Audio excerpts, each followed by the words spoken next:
اب اس میں آپ کو گنواتا ہوں یہ امتحانات کرے کون کون سے امتحان ہیں جن سے انسان گزرتا ہے، جس کا میں نے کہا ہے کامل مرقع ہے حضرت ابراہیم علیہ السلام کی شخصیت۔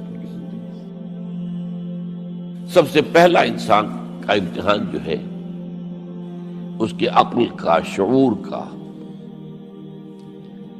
اس کے فہم کا، اس کی فطرت کا، اس کی جبلت کا، وہ کیا ہے؟ اس دنیا میں آنکھیں کھولنے کے بعد اللہ تعالی پر ایمان لاتا ہے یا نہیں؟ اللہ کو پہچانتا ہے کہ نہیں؟ میرا خالق کون؟ میرا مالک کون؟ میرا پیدا کرنے والا کون؟ کون میرا محبوب ہے؟ کون میرا مقصود ہے؟ کون میرا مطلوب ہے؟ کون میرا حاکم ہے؟ کون میرا آقا ہے؟ کون ہے قانون دینے والا؟ کون ہے ہدایت دینے والا؟ یہ پہچان لینا عقل و فطرت کا پہلا امتحان ہے جس سے انسان گزرتا ہے۔ اور ظاہر بات یہ امتحان جتنا کسی ماحول میں گمراہی، شرک، کفر کے تہ برتہ اندھیرے ہوں گے اتنا ہی امتحان سخت ہوگا۔ آپ مسلمانوں کے ماحول میں رہ رہے ہیں تو ٹھیک ہے، مسلمان بھی اب دنیا پرست بن گئے ہیں یا جو بھی آپ کہیں، حقیقی مسلمان تو دیکھنے کو نہیں ملتا، پھر بھی بہرحال اسلام تو ہے نا یہاں۔ کسی نہ کسی دیکھو تو چیز کو تو اللہ یاد آ جاتا ہے، کبھی نہ کبھی تو کسی کی بات ہی دل میں اتر جاتی ہے، کوئی اللہ کا بندہ جو ہے خلوص و اخلاص سے کہتا ہے بات اور وہ آپ کے دل میں اتر جاتی۔ آپ ایسے معاشرے کا تصور کیجیے جہاں سرے سے ہدایت ہے ہی نہیں، کفر ہی کفر ہے، شرک ہی شرک ہے، باطل ہی باطل ہے، اس میں ایک شخص آنکھ کھولے اور پھر وہاں وہ خالق حقیقی کو پہچان لے، یہ ہے سب سے بڑی کامیابی۔ آپ کو معلوم ہے قرآن مجید میں سورہ انعام میں پورا قصہ بیان ہوا ہے۔ جس ماحول میں کہ حضرت ابراہیم نے آنکھ کھولی ہے وہ ماحول کون سا ہے؟ ہر طرح کا شرک وہاں پر انتہائی درجے میں موجود تھا۔ سورج اور چاند اور ستاروں کی پرستش، بتوں کی پرستش، اور سیاسی شرک۔ بادشاہ کہتا تھا میں خدا ہوں، نمرود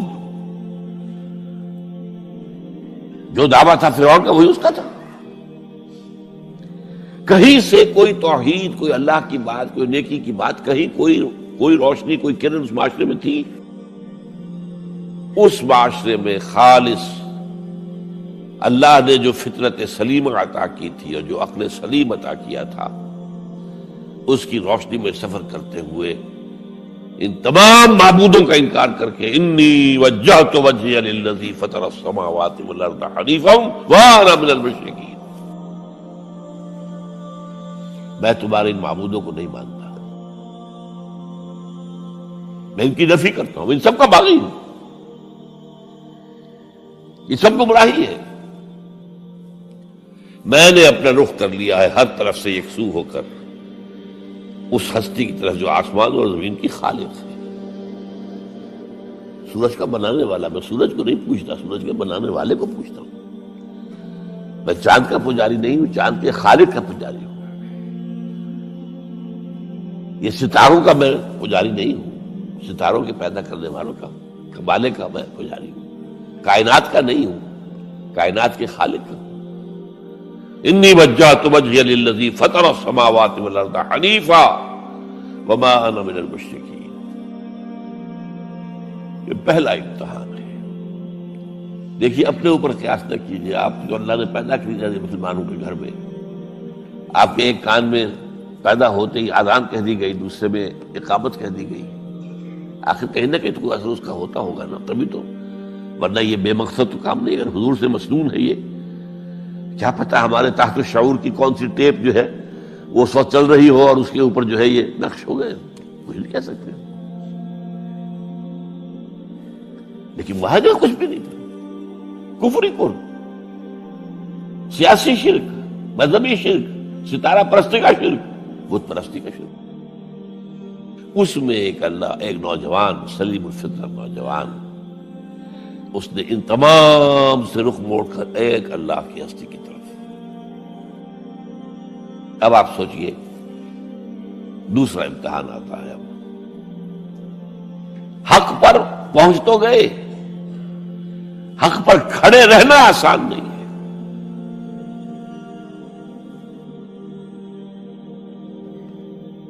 اس کے لیے امتحانات آئیں گے، آزمایا جائے گا۔ الف لام میم احسب الناس ان یترکوا ان یقولوا آمنا وهم لا یفتنون وَلَقَدْ فَتَنَّا الَّذِينَ مِن قَبْلِهِمْ فَلَيَعْلَمَنَّ اللَّهُ الَّذِينَ صَدَقُوا وَلَيَعْلَمَنَّ الْكَاذِبِينَ۔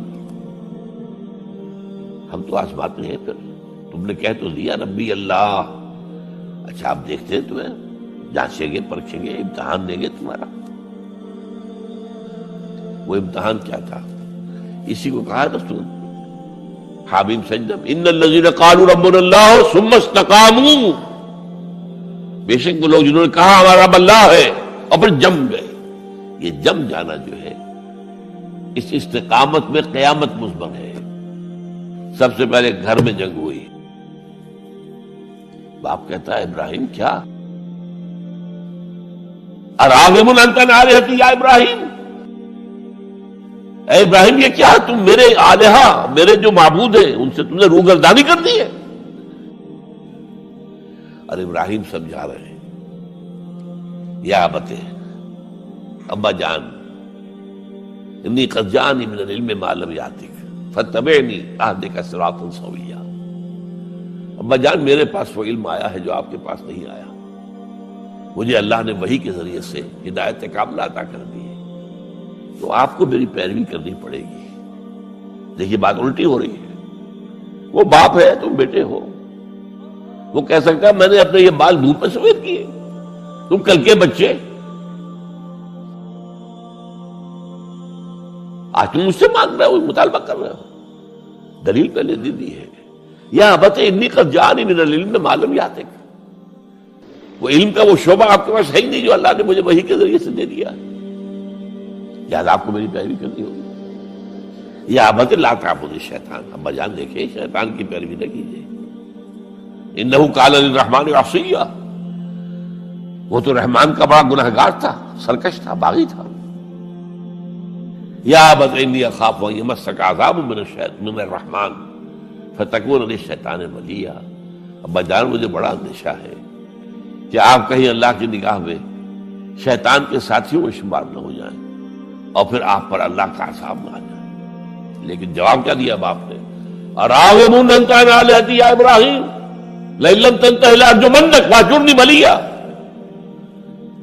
اے ابراہیم میرے آلہہ میرے معبودوں سے روگردانی کر رہا ہے، باز نہیں آؤ گے سنسار کر دوں گا، پتھر مار مار کے ہلاک کر دوں گا، اور نکل جاؤ، دفع ہو جاؤ میری نگاہوں کے سامنے سے۔ وہ فطرت سلیمہ کا حامل نوجوان کیا کہتا ہے؟ قال سلام علیک، اچھا ابا جان آپ پر سلامتی ہو،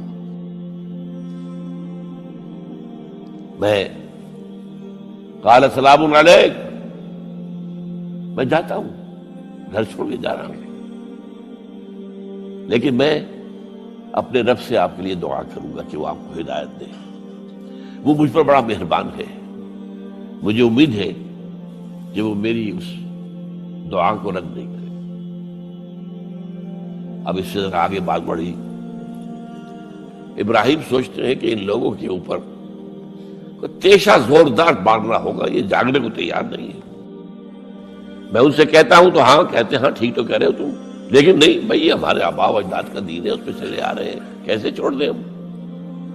بات تو تمہاری ٹھیک لگتی ہے ابراہیم، تم بات تو صحیح کر رہے ہو، لیکن سورہ عنکبوت میں فرمایا مودۃ بینکم فی الحیاۃ الدنیا، حضرت ابراہیم نے کہا تم اپنے دنیا کی زندگی کی محبتوں کی وجہ سے جھگڑے ہوئے ہو، ورنہ تمہیں معلوم ہے میں نے کھول دیا تم پر کہ یہ سب بکواس ہے، یہ تمہارے عقائد جو ہیں بے بنیاد ہے، لیکن دنیاوی محبتیں یہ تعلق جو ہے تمہیں کھڑا کیے ہوئے ہیں۔ جب انہوں نے دیکھا کہ ان پر اس اقبال کا شعر ہے کہ پھول کی پتی سے کٹ سکتا ہے ہیرے کا جگر، مرد ناداں پر کلام نرم و نازک بے اثر۔ مرد ناداں پر کلام نرم و نازک، اس کے اوپر تو وہ ہتھوڑا چلانا پڑتا ہے، وہ ہتھوڑا چلانے کی سوچی۔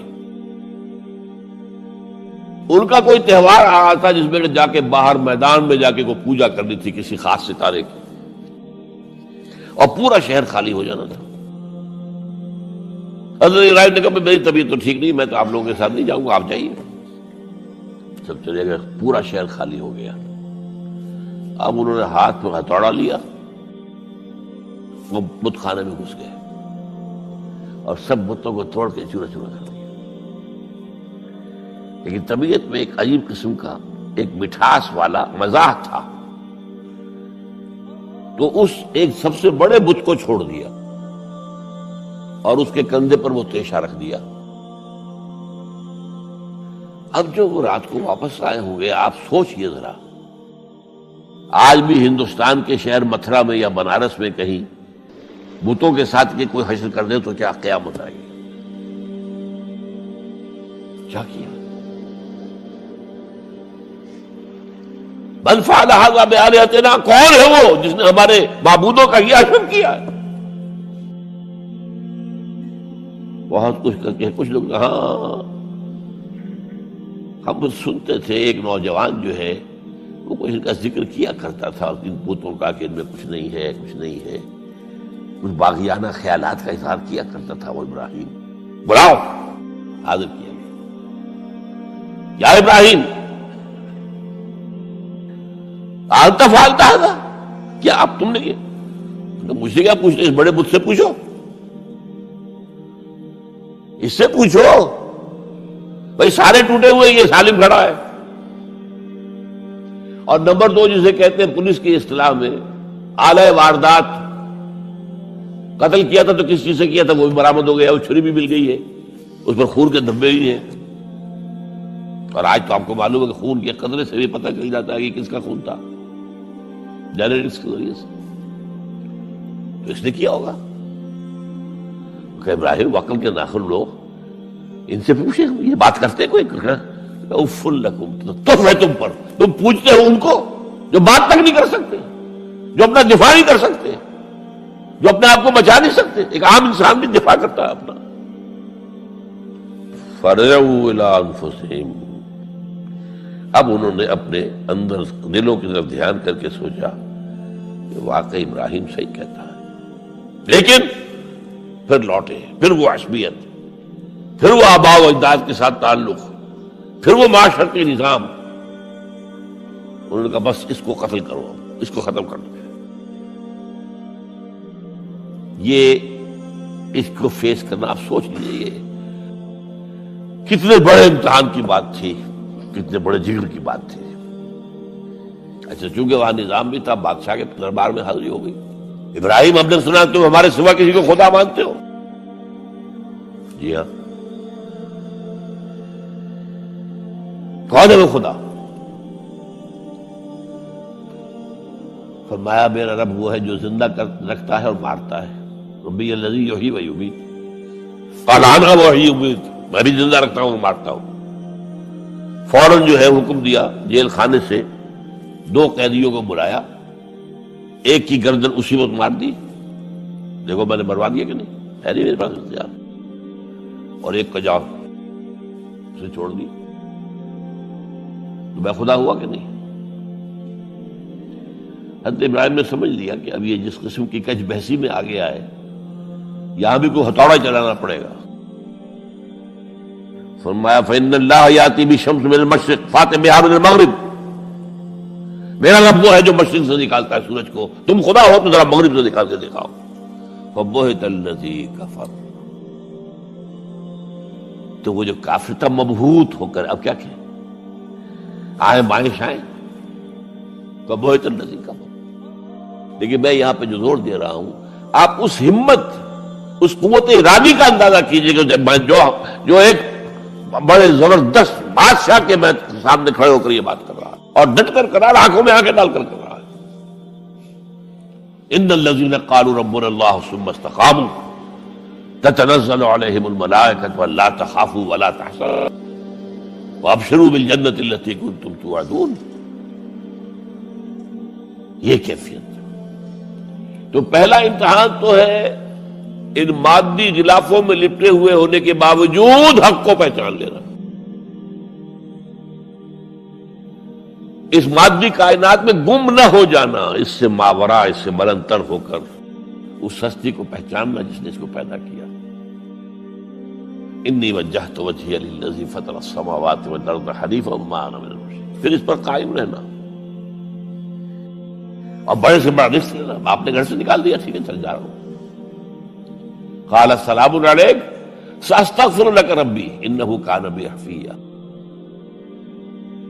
موت کو فیس کیا ہے تو اس طرح کیا ہے. اور کیسا جواب دیا ہو کیسا. میں نے کہا ایک مذاق کا انداز تھا ان کے عمل میں کہ اس سے پوچھو ایک صحیح سالم کھڑا باقی ٹوٹے ہوئے تو کرنے والا یہ سرکمسٹانشل ایویڈنس کیا ہوتا ہو. آج بھی آپ کے ہاں مقدمات کے اندر ایک سرکمسٹانشل ایویڈنس بھی تو ہوتا ہے نا. حالات قرائن کی کیا گواہی ہے. تو وہ سالم میں باقی سب ٹوٹے ہوئے. دوسرے یہ کہ آلہ جو ہے اس کے پاس سے برآمد ہو رہا ہے، اس کے کندھے پر رکھا ہوں. اور پھر یہ کہ بادشاہ کے دربار میں جا کر جس طرح اس نے انکار کیا ہے اس کی خدائی کا. وہ کہ ٹھیک ہے اس کو تو اب زندہ آگ میں ڈالو اور یہ گر جا، ختم کر دو، بسم کر دو. اچھا، اس کے لیے تیاریاں کی گئی ہیں. سورہ صافات میں اس کا ذکر موجود ہے. تو اب حضرت ابراہیم دیکھ رہے ہیں کہ میرے لیے آگ کا الاؤ تیار ہو رہا ہے بہت بڑا. ایک اوپر مچان بنائی گئی ہے جہاں سے کہ ان کو پھینکنا ہے آگ میں. سب ہو رہا ہے.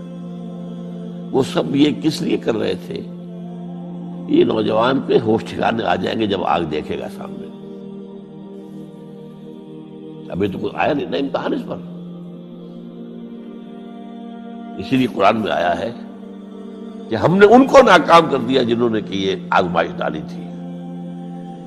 حضرت ابراہیم کود گئے. اقبال کہتا ہے بے خطر کود پڑا آتش نمرود میں عشق، عقل ہے محو تماشائے لبے بام ابھی. دیکھیے یہ دو عقلیں ہیں، یہ سمجھ لیجیے. ایک عقل وہ ہے جو پہچان لے، ایک عقل وہ ہے جو آگے چلنے سے روکے. دیکھو جواب ٹھیک نہیں، تمہارا کیا کر رہے ہو؟ اپنی جان سے کھیل رہے ہو، جان سے چلے جاؤ گے.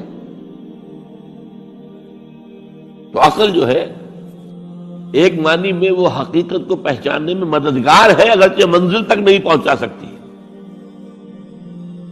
گزر جا عقل سے آگے کہ یہ نور چراغ راہ ہے، منزل نہیں ہے.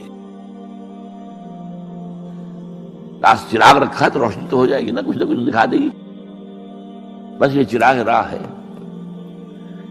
یہ آخری منزل تک عقل نہیں پہچان سکتی. یہ تو فطرت انسانی ہے، قلب ہے، روح انسانی ہے، وہ پہچانتی ہے. اور عقل گو آستان سے دور نہیں، اس کی قسمت میں پر حضور نہیں، حاضری نہیں ہوتی وہاں. اللہ تک پہنچانے والی شے عشق ہے، اللہ کی محبت ہے. آگے چلنے سے تو عقل روکتی. عقل کا لفظ جو ہے وہ اس سے پہلے یقیناً کئی مرتبہ میں نے یہاں پہ بیان کیا ہوگا. عقل کے معنی ہے روکنے والی. یہ جو سعودیز جو ہے وہ اپنے سروں کے اوپر ایک باندھتے ہیں، کوئی سنہرے رنگ کا ہوتا ہے، کچھ ہوتا ہے اس رومال کے اوپر. اس کو اقال کہتے ہیں، اقال. یہ ان کی پرانی بدویانہ، جب ان کو کھانے پینے کو بھی نہیں ملتا تھا، بھوکے پیاسے ننگے پاؤں ننگے بدن رہتے تھے، اس وقت ایک رواج ہے. ان کی ساری زندگی جو ہے گھومتی تھی اونٹ کے گرد. اونٹی کا گوشت کھا لینا ہے، اونٹی کا دودھ پی لینا ہے، اونٹ کے اوپر سواری کر لینی ہے، اونٹ کی کھال سے جو ہے وہ خیمے بنا لینے ہیں، اونٹ کے بالوں سے اپنے لیے کوئی کمبل بنا. اونٹ ہی اونٹ تھا. جیسے ہمارے یہاں پنجاب میں جن علاقے کو کہا جاتا ہے جو جانگلی علاقہ، وہ بھینس ہی بھینس تھی، بھینس کا کلچر تھا وہاں. بھینس کا دودھ پی لیا، بھینس کے مکھن سے کھا لیا، لسی سے نہا لیے، اور یہ ساری چیزیں جو ہے بھینس کا گوشت کھا لیا. بھینس ہی بھینس تھی. اور کیا تھا؟ یہ مج کلچر تھا یہاں کا سارا، یہ جو آپ کے ہاں جانگلی کہلاتے ہیں، یہ تو آباد کار آئے ہیں جلندھر سے، ہوشیارپور سے، گرداسپور سے، وہ آباد کاروں نے آ کے پھر یہاں پر جو ہے وہ ساری چیزیں بتائی ہیں، ورنہ یار کس کو جانتے، گڑ کی نہیں جانتے، گڑ کس بلا کا نام نہیں جانتے، چینی تو بہت دور کی بات ہے، گڑ نہیں جانتے۔ تو ان کا کیا معاملہ تھا؟ اونٹ ہے۔ اب اونٹ کا یہ ہے کہ جب بدو سواری کر کے جا رہا ہے، ایک جگہ پر اترا ہے، کچھ اسے پیشاب کرنا ہے، کچھ اور کرنا ہے، اب اس خطرے سے کہ کہیں اونٹ بھاگ نہ جائے، اس کے ایک گھٹنے کو ایک رسی سے باندھ دیتا تھا۔ اب 3 پاؤں رہ گئے، 3 پاؤں سے اچک تو سکتا ہے، وہ بھاگ تو نہیں سکتا، تو اچک کر وہ اگر کہیں آس پاس درخت ہے، کیکر کا درخت ہے، وہ ناشتہ کچھ کر لے، کھا لے، کوئی حرج نہیں ہے، ایک بھاگے نا۔ تو وہ جو رسی جس سے اونٹ باندھتے تھے، اس کا گھٹنا، وہ اب کیا ہوا، اسے جانا ہے سفر پر دوبارہ، وہ جائے گا، وہ رسی وہاں سے کھول کے سر پہ باندھ لے گا، کاٹ کے رسی کو۔ یہ اقال، اب وہ سنہری بھی ہوتے ہیں، کیا کیا خوبصورت ہوتے ہیں، لاکھوں روپے کا ہوتا ہے، لیکن تہذیبی پس منظر اس کا یہ ہے۔ اب ظاہر بات ہے کہ وہ تو لوگ اس لیے حدیث میں یہ لفظ آیا ہے۔ ایک مرتبہ حضور مسجد نبی میں تشریف فرما تھے، باہر کوئی بدو آئے صحابی باہر سے، اور انہوں نے اپنے اونٹ کا یا اونٹنی کا گھٹنا نہیں باندھا، اسے ویسے ہی چھوڑ کے اندر آ گئے۔ حضور نے فرمایا تم نے اس کا گھٹنا کیوں نہیں باندھا؟ جواب دیا میں نے اللہ پر توکل کیا۔ فرمایا غلط، اعقلھا ثم توکل، پہلے اس کا گھٹنا باندھو پھر توکل کرو۔ وسائل کا استعمال ترک کر دینا توکل نہیں ہے۔ ہاں یہ سمجھو کہ وسائل کے ذریعے سے نہیں ہوگا، جو بھی کچھ ہوگا اللہ کی کیے سے ہوگا، لیکن وسائل کا استعمال تو کرنا ہے، وہ توکل اسلام میں نہیں ہے جو رہبانیت کا توکل ہے۔ بہرحال تو یہ اب جو ہے عقل جو ہے، اب اس وقت جو کہ بے خطر کود پڑا آتش نمرود میں عشق، عقل ہے محو تماشائے لبے بام، ابھی عقل تو وہیں پر کھڑی ہوئی ہے، سوچ رہی ہے کودنا چاہیے کہ نہیں کودنا چاہیے، اور ابراہیم کود بھی چکا۔ لوگ حیران رہے، لیکن اللہ نے اس آگ کو گل و گلزار بنا دیا۔ قلنا یا نار کونی بردن وسلام علی ابراہیم۔ اب آیا چوتھا امتحان کہہ لیجیے اس کو۔ یہ رسولوں کے باب میں اللہ کا قاعدہ ہے، اس قوم کی طرف کسی رسول کو بھیجیں، اگر وہ قتل کرنے پر آمادہ ہو جائے رسول کو، تو پھر وہاں سے ہجرت کی اجازت ہوتی ہے۔ جیسے حضور جب دارالندوہ میں فیصلہ ہو گیا کہ اب قتل کر دو محمد کو صلی اللہ علیہ وسلم، اس سے پہلے یہ اندیشہ تھا جب تک کہ ابو طالب زندہ تھے کہ چچا سپورٹ پر ہے ابو طالب، اب بنو ہاشم کا وہ سردار ہے، تو یہ ہماری جو ہے ان فائٹنگ ہو جائے گی، ٹرائبل، انٹر ٹرائبل یا انٹرا ٹرائبل کہنا چاہیے، کہ قریش کے اندر ہی آپس میں جب ہم لڑ پڑیں گے تو ہماری جو دھاک بیٹھی ہوئی ہے پورے عرب میں وہ تو ختم ہو جائے گی۔ A house divided amongst itself can understand۔ یہ وہ چیز تھی جو ابھی تک ان کے ہاتھ روکے ہوئے تھی۔ اب ابو طالب مر گئے، اب جو سردار ہے بنو ہاشم کا وہ ابو لہب ہے، وہ حضور کا وزیر سب سے بڑا دشمن ہے، لہذا فیصلہ ہو گیا۔ تب آپ گئے ہیں طائف اور وہاں سے بھی ناکام آئے ہیں۔ اس کے بعد یہ ہے کہ باقی سب صحابہ کو آپ نے اجازت دے دی چلے جاؤ مدینے، لیکن ابھی آپ منتظر رہے جب تک کہ ایکسپریس پرمیشن نہ آئے، رسول اپنی جگہ چھوڑ نہیں سکتا۔ بہرحال یہ ایک علیحدہ معاملہ ہے کہ اس میں تھوڑی سی خطا ہو گئی تھی حضرت یونس علیہ السلام کے ساتھ، کہ وہ اپنی قوم کے اس رویے سے دل برداشتہ ہو کر غصے کے اندر بھرے ہوئے، یہ ماننے والے نہیں، ناہنجار لوگ چھوڑ کر چلے گئے، اگرچہ اللہ کی اجازت ابھی نہیں آئی تھی۔ یہی وجہ ہے اللہ نے انہیں سزا دی، مچھلی کے پیٹ میں رہے، وہاں وہ استغفار کرتے رہے، لا الہ الا انت سبحانک انی کنت من الظالمین۔ پھر اس ویل مچھلی نے اگل دیا ان کو اور ساحل کے اوپر رہے، اس کا پورا ذکر ہے قرآن مجید میں۔ بہرحال تو یہ اب معاملہ آ گیا وطن کو چھوڑنے کا، لہذا ہجرت کی۔ اب ان قال انی ذاہب الی ربی سیہدین، ٹھیک ہے تم لوگوں کا حال یہ ہے، میں نے تمہیں ہر طرح سمجھایا، نرم بھی سمجھایا، گرم بھی سمجھایا، تمہارے اوپر ہتھوڑے بھی برسائے اور پھول بھی برسائے، تم کسی طرح ماننے والے نہیں ہو، اب تم میری جان کے دشمن بن گئے ہو، تو ٹھیک ہے پھر میں جاتا ہوں۔ انی ذاہب الی ربی سیہدین، رب ہب لی من الصالحین۔ ایک دعا اور نکل آئی اس وقت سے، اے اللہ مجھے صالح اولاد عطا فرما۔ 80 برس سے تجاوز ہو چکی تھی عمر، اولاد نہیں تھی۔ آپ کے اپنے خاندان سے تھی جو اہلیہ تھی سارہ رضی اللہ تعالی عنہ، بانجھ نہیں ہے، اولاد نہیں ہوئی، اللہ کی مرضی۔ بہرحال حضرت ابراہیم کے ساتھ ہجرت کرنے والوں میں حضرت سارہ بھی تھی آپ کی اہلیہ، حضرت لوط بھی تھے آپ کے بھتیجے، اور حضرت لوط کی اہلیہ بھی تھی۔ یہ اہلیہ جو ہے لوط کی، یہ مومنہ تھی، یہ ساتھ انہوں نے ہجرت کی ہے۔ بعد میں جب انہیں اللہ تعالیٰ کے حکم سے حضرت ابراہیم نے بھیج دیا سدوم اور عامورہ کی بستیوں کی طرف، تو وہاں شاید معلوم ہوتا کوئی اور شادی کی ہے، وہ کافرہ رہی، اور اس نے جو ہے حضرت لوط کے ساتھ جو ہے خیانت کا معاملہ کیا، وہ ایک علیحدہ معاملہ ہے۔ بہرحال اس وقت جو دعا کی رب ہب لی من الصالحین، اس کے جواب میں اللہ نے فوراً ہم نے اسے ایک غلام فبشرناہ بغلام حلیم، ہم نے انہیں بشارت دے دی ایک بہت ہی بردبار، حلیم الطبع، متحمل مزاج بیٹے کی۔ یہ اسماعیل کی تعریف ہے، نوٹ کر لیجیے گا۔ دوسرے بیٹے ہوئے حضرت سارہ کے بعد میں،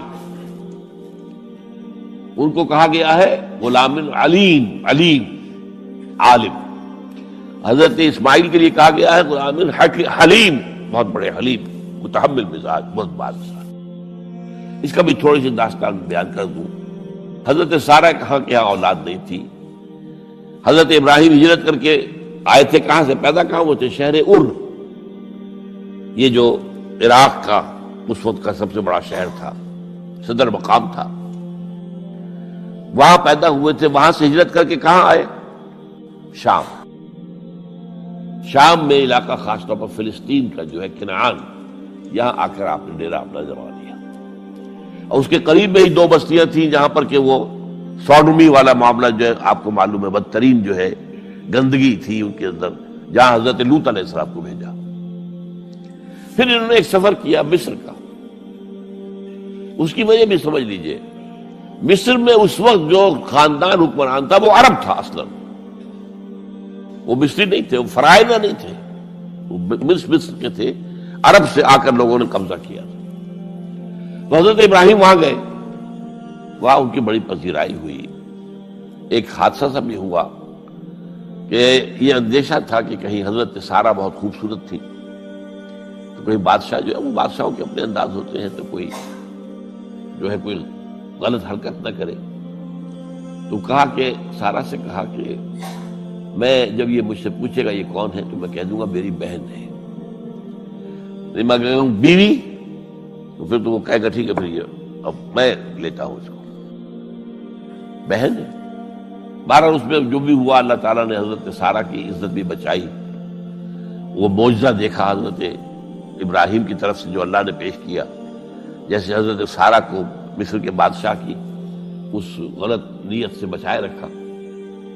پھر اس شخص نے جو ہے اپنی بیٹی ہاجرہ یہ خدمت میں پیش کی۔ یہ ہاجرہ کنیز نہیں تھی، یہ اصل میں یہودیوں نے مشہور کر دیا ہے۔ یہودی کہتے ہیں کہ اصل بیوی تو تھی حضرت سارہ، اور سارہ کے ہاں اولاد بعد میں ہوئی ہے، وہ ہے اسحاق کے بیٹے ہیں یعقوب کی اولاد ہم ہیں، تو اصل تو ابراہیم کی اولاد ہم ہیں۔ ہاجرہ جو ہے تو کنیز تھی، لوڈی تھی، لہذا اس کی وہ عزت ہی نہیں، اسماعیل کی وہ عزت ہی نہیں، اسماعیل کا وہ مقام ہی نہیں۔ یہ یہودیوں کا قول ہے، لیکن وہ اصل میں کنیز نہیں تھی، وہ بیٹی تھی، شہزادی تھی۔ بلکہ تاریخ نے اپنے آپ کو پھر دہرایا ہے کئی ہزار سال بعد۔ حضور نے صلح حدیبیہ کے بعد جب خطوط لکھے ہیں دعوتی بادشاہوں کے نام، شہنشاہ ایران، شہنشاہ روم، مقوقس مصر، نجاشی حبشہ، خطوط لکھے، تو مقوقس جو ایک طرح کا بادشاہ تھا، پیٹریارک تھا، جو الیگزینڈریا کا، اس نے اکرام کیا حضور کے جو سفیر تھا، ان کا بڑی عزت کی، احترام کیا، اور پھر حضور کی خدمت میں 2 جو ہے خواتین کو بھی بھیجا، اب اس زمانے میں یہی رواج دنیا کے اندر چلتے تھے. اور یہ گھوڑا بھیجا دلدل، وہ جو حضور صلی اللہ علیہ وسلم کا بہترین گھوڑا تھا. تو انہی میں سے ایک کنیز جو ہے ان سے حضور نے نکاح کیا، ماریہ قبطیہ. اور ماریہ قبطیہ سے اللہ نے اولاد دی حضور کو عمر کے آخری درجے میں. نوٹ کیجیے سائیکل مکمل ہو رہا ہے. ابراہیم گئے تھے مصر، وہاں سے ہاجرہ آئی اور اس سے اسماعیل ہوئے، اسماعیل سے یہ ساری نسل چلی، محمد پیدا ہوئے. محمد کے نکاح میں پھر مصر سے آئی ہوئی ایک خاتون آئی ہے ماریہ قبطیہ، ان سے جو پیدا ہوئے ان کا نام ابراہیم رکھا. تو یہ گویا کہ یہ ایک عجیب سائیکل ہے. بہرحال لیکن جب حضرت سارہ نے دیکھا کہ میرے ہاں تو اولاد نہیں ہو رہی، تو حضرت ابراہیم سے کہا کہ میں آپ ہاجرہ کے ساتھ آپ جو ہے ذر و شوکت معاملہ قائم کر لیجئے، تو اللہ آپ کو ان کے ذریعے سے اولاد دے دے. مجھے تو امید نہیں ہے کہ میرے ہاں اولاد ہو. تو اس پر حضرت ابراہیم نے ان کے ساتھ وہ رشتہ قائم کیا اور اللہ نے اسماعیل کا تھا بیٹا دے دیا. اب اللہ تعالیٰ نے حکم دیا ہاجرہ اور اپنے اس بیٹے کو لے جاؤ اور جاؤ وہاں بواد غیر ذی زرع، جاؤ وہاں حجاز کی اس وادی کے اندر، وادی غیر ذی زرع، وہاں ان کو چھوڑ دو. اب یہ امتحان دیکھیے، توکل کا امتحان. حضرت ابراہیم لے آئے، کوئی متنفس نہیں، کوئی گھاس تک پیدا نہیں ہو رہی. کوئی درخت کا ہونا تو اور بڑی بات ہے کہ کوئی کھجور کا درخت ہو یا کوئی اور درخت ہو. پانی نہیں، پانی کا ایک مشکیزہ تھا ابراہیم کے پاس، میں چھوڑ دیا. کچھ کھجوریں تھی وہ دے دی اور چلے. حاجرہ پوچھتی ہمیں کس کے پاس سارے چھوڑ کے جا رہے ہیں؟ کہنے لگے اللہ کے. یہ ہے توکل، اللہ کا حکم ہے. دعائیں مانگ مانگ کر رب ہب لی من الصالحین فبشرناہ بغلام حلیم.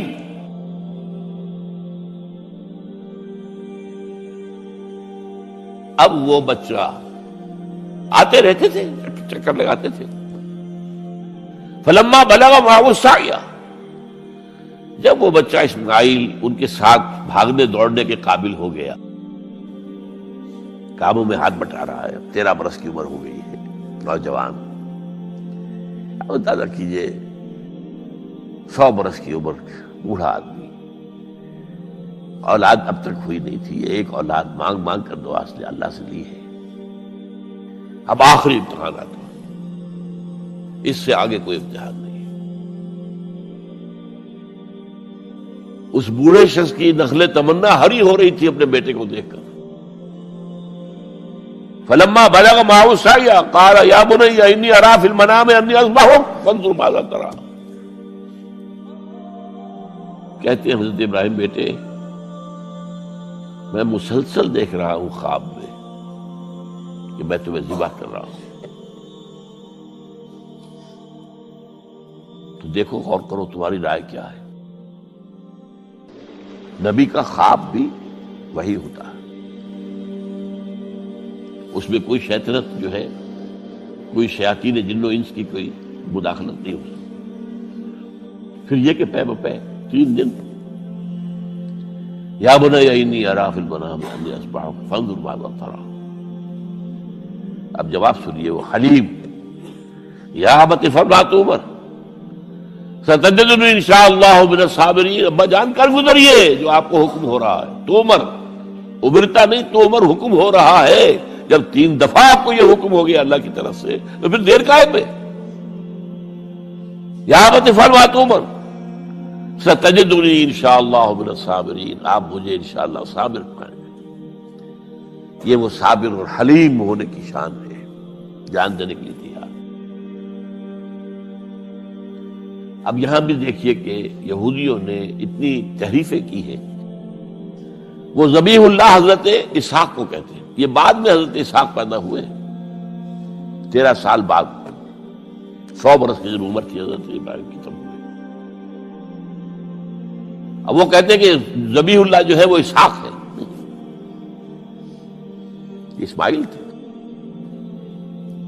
مروا پہاڑی جو مروا اور یہ موریا، وہاں پر بھی انہوں نے ایک پہاڑی کا نام رکھ دیا مروا. وہ کہتے ہیں یہاں پر اسحاق کو ابراہیم نے ذبح کرنے کی کوشش کی. سب بکواس.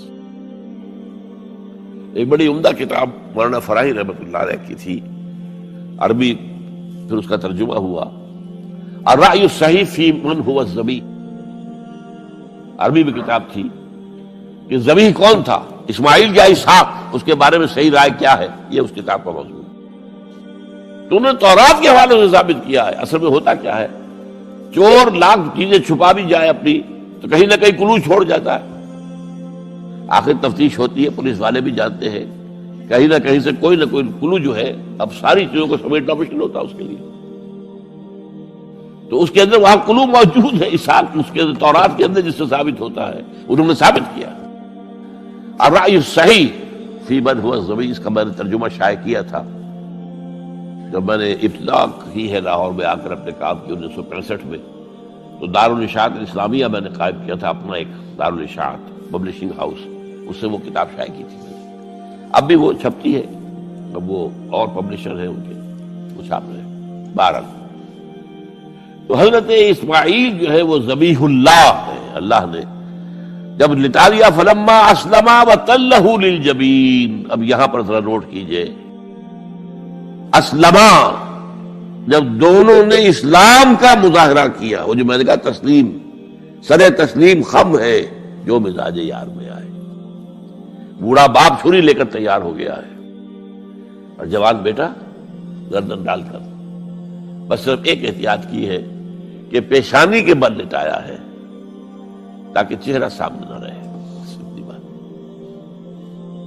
چھری چلاتے ہوئے چہرہ اوندا بولتا اللہ للجبین، پیشانی کے بل انہوں نے لٹا دیا اور پھر چھری چلائی. لیکن اللہ نے پکار کر کہا، یا ابراہیم قد صدقت الرؤیا انا کذالک نجزی المحسنین. اے ابراہیم بس تم نے اپنا خواب پورا کر دیا.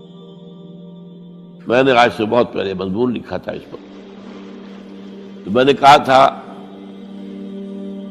جس کا امتحان لیا جا رہا تھا وہ فیل نہیں ہوا، ممتحن کو بس کرنی پڑی ہے، اللہ کو بس بس بس. ان ھذا لہو البلاء المبین. اے ابراہیم واقعی اندر یہ بہت بڑی آزمائش تھی، اس میں تم پورے اتر گئے ہو. یہ میں نے آپ کے سامنے زندگی کا جو پورا ایک نقشہ ہے ابراہیم کا، ہر قدم پر امتحان، ہر قدم پر امتحان، ایک سے ایک کڑا امتحان، ایک سے ایک بڑا امتحان، اور آخری امتحان یہ تھا ان ھذا لہو البلاء المبین. جب ممتحن یہ کہتے بھائی بات تم بہت مشکل، پرچہ واقعی میں نے بہت مشکل سیٹ کیا تھا، کمال ہے تم نے بہت عمدہ حل کیا، تو اس سے بڑی شاباش کیا ہوگی.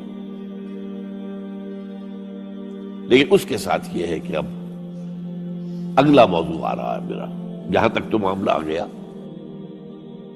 یہ قربانی جو ہے اس کو پھر ہمیشہ کے لیے اب سنت ابراہیم کے طور پر جا باقی رکھا گیا. عین اس وقت جنت سے ایک میڑا ان کی جگہ آ گیا. حضرت اسماعیل کو کوئی قدر نہیں پہنچی، کچھ بھی نہیں، میڑا ذبح ہو گیا. اور وہ قربانی ہے جو آج پوری دنیا میں اس وقت سے لے کر ترکنا علیہ فی الآخرین، ہم نے اس کی یہ یاد ہے. یہ قربانیاں جو آپ دیں گے یہ کیا ہے؟ حضور سے پوچھا گیا ما ھذی الاضاحی یا رسول اللہ، اے اللہ کے رسول یہ اضاحی کیا ہے، یہ کیا ہے، یہ جو ہم قربانیاں دے دیں کیا ہے؟ قال سنت ابیکم ابراہیم، یہ تمہارے باپ ابراہیم کی سنت ہے. اس کو زندہ رکھا ہے اللہ نے. ان کی اس امتحان کی کامیابی کو اس کا جشن منایا جا رہا ہے. ہر سال لاکھوں کا کروڑوں جانور جو ہے اللہ کے نام پر ذبح ہو رہے ہیں. یہ وہ اسماعیل کی قربانی کا جو ہے یہ جشن ہے جو منایا جا رہا ہے.